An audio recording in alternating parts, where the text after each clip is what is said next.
नमस्कार मित्रांनो, मी प्रकाश आपलं स्वागत करतोय आपल्या यूट्यूब चॅनलवरती. तर आज आपण आलो आहोत अहिल्यानगरमधील पाथर्डी तालुक्यात करंजी या गावापासून अवघ्या 7 किलोमीटर अंतरावर असलेल्या लोहसर या ठिकाणी.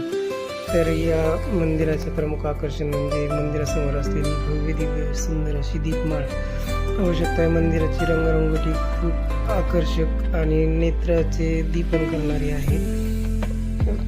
तर आज या ठिकाणी आपण आलो आहोत काळभैरवनाथांच्या दर्शनासाठी. यात्रेचा आजचा तिसरा दिवस आहे. पाहू शकता तरी भाविकांची गर्दी खूप आहे. काळभैरवनाथ व जोगेश्वरी मातेचं दर्शन घेतल्यानंतर आपण आजूबाजूचा परिसर पाहूया. एका आख्यायिकेनुसार समुद्र मंथनाच्या वेळी भगवान विष्णूंनी सुदर्शन चक्राने राहूचा शिरच्छेद केला. त्यावेळी राहूच्या गळ्यातील लोखंडाची सर या ठिकाणी पडल्यामुळे या गावाला लोहसर हे नाव पडले आहे. तसेच स्वर्णकर्ण दैत्याचा संहार करून अरण्यातून काशीकडे जाताना श्री काळभैरव व जोगेश्वरी मातांनी या ठिकाणी विश्राम घेतला होता.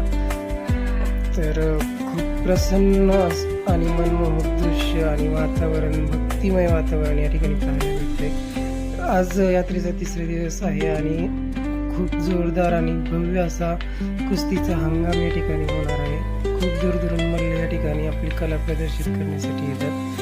तुम्ही या ठिकाणी एकदा अवश्य भेट द्या आणि अशाच नवनवीन व्हिडिओसाठी माझ्या चॅनलला सबस्क्राईब आणि व्हिडिओला लाईक करा. धन्यवाद.